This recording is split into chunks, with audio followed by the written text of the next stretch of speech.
देशातील 2 राज्यांमध्ये झालेल्या निवडणुकीमध्ये हरियाणामध्ये जे यश मिळालं ते अपेक्षित यश, जनतेने माननीय मोदीजींनी राज्याचा केलेला विकास, देशाचा केलेला विकास आणि ही राज्यातली जनता मोदीजींच्या मागे आणि भारतीय जनता पार्टीच्या मागे आहे हे पुन्हा एकदा दिसून आलं। आणि जम्मू काश्मीरमध्ये देखील भारतीय जनता पार्टीची जी घोडदौड आहे ती आता 29-30 जागांपर्यंत पोहोचलेली आहे। जिथे लोक म्हणत होते की भारतीय जनता पार्टी 2 जागाही जिंकू शकत नाही, त्या जम्मू काश्मीरमध्ये 30 जागांपर्यंत आम्ही पोहोचलो। आणि मला वाटतं की आताच जाहीर करणं फार घाईच होईल, परंतु 52 जागांवरती भारतीय जनता पार्टी हरियाणामध्ये पुढे आहे आणि भारतीय जनता पार्टीची कूच पुढे चालू आहे। मला वाटतं की काँग्रेसने जो आरोप केला आहे हा दंडात खोटा आणि हास्यास्पद आहे।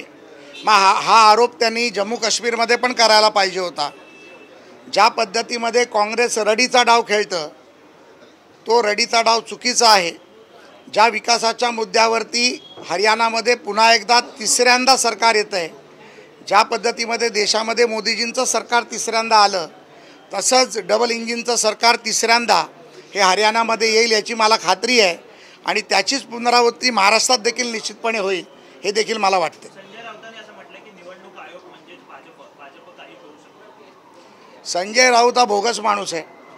संजय राऊताबद्दल काही बोलणं म्हणजे स्वतःबद्दलच स्वतः काहीतरी वाईट बोलण्यासारखं आहे। त्यामुळे ज्याला निवडणूक आयोग कळत नाही, मी तर सकाळी त्यांची पत्रकार परिषद पाहत होतो। भारतीय जनता पार्टीला 45 जागा हरियाणात मिळाल्या होत्या आणि संजय राऊत छाती टोकून सांगत होते की काँग्रेसला 76 जागा मिळाल्यात म्हणून। त्यामुळे ज्या माणसाला सत्यता कळत नाही, असत्यतेवरती ज्याचं जीवन जगतो, स्वतःच्या मालकाला खोटं बोलून जो जगतो, त्या संजय राऊतावर बोलणं म्हणजे मला वाटतं की चुकीचं राहील।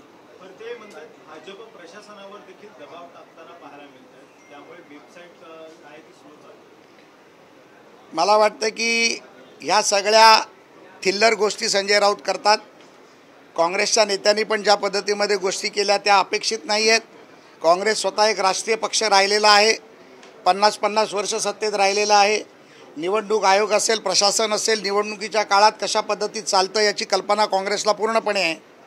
संजय राऊतला ही कल्पना नसावी, कारण गल्लीतून दिल्लीत तो कोणाच्या आशीर्वादाने गेला ही पूर्ण जनता जाणते। त्यामुळे काँग्रेसकडनं ही अपेक्षा नाही आहे। निवडणूक आयोग एक स्वतंत्र यंत्रणा आहे आणि निवडणूक आयोगाच्या माध्यमातून निवडणूक आयोग हे स्वतःच्या पद्धतीत काम करतं। काँग्रेसनी सत्यता पचवली पाहिजे आणि भारतीय जनता पार्टी, माननीय मोदीजी राज्यातला देशातला केलेला विकास, यामागे जातीपातीच्या राजकारणापलीकडे जाऊन लोकांनी भाजपाला साथ दिली हे सत्य काँग्रेसने आता पचवलं पाहिजे। हिंदी में एक सवाल है कि 2 राज्यों के चुनाव परिणाम आ रहे हैं, हरियाणा में आप तीसरी बार सरकार बनाने की कोशिश कर रहे हैं, कैसे देखते हैं? नहीं, मुझे लगता है कि जिस तरीके से इस देश में माननीय मोदी जी के नेतृत्व में तीसरी बार सरकार बनी और पूरे देश ने विकास को देखकर, विकास पुरुष को देखकर, माननीय मोदी जी को देखकर इस देश में मतदान किया, उसी तरीके से हरियाणा का भी विकास माननीय मोदी जी के माध्यम से डबल इंजन सरकार ने जो पिछली 2 बार जो विकास का काम किया, उसे देखते हुए जाति पाति का राजनीति छोड़ के विकास की राजनीति के ऊपर लोगों ने मतदान किया।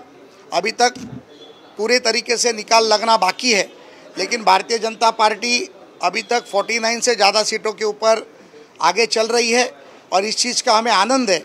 साथ ही में जम्मू कश्मीर में भी 28-29 सीटों के ऊपर भारतीय जनता पार्टी आगे बढ़ चुकी है। जिस जम्मू कश्मीर में लोग कहते थे कि भारतीय जनता पार्टी के 2 से 3 से कभी ज़्यादा आमदार चुन के नहीं आएंगे, वहाँ पर आज 30 से भी ज़्यादा आमदार भारतीय जनता पार्टी के चुन के आ रहे हैं। पूरे देश में मोदी जी का माहौल है, भाजपा का माहौल है और हिंदुत्व का माहौल है, ये दिखाई दे रहा है। और मुझे लगता है ये पूरी पुनरावृत्ति पूरे महाराष्ट्र में फिर से एक बार, फिर से तीसरी बार महायुति सरकार के माध्यम से लोगों के सामने आएगी।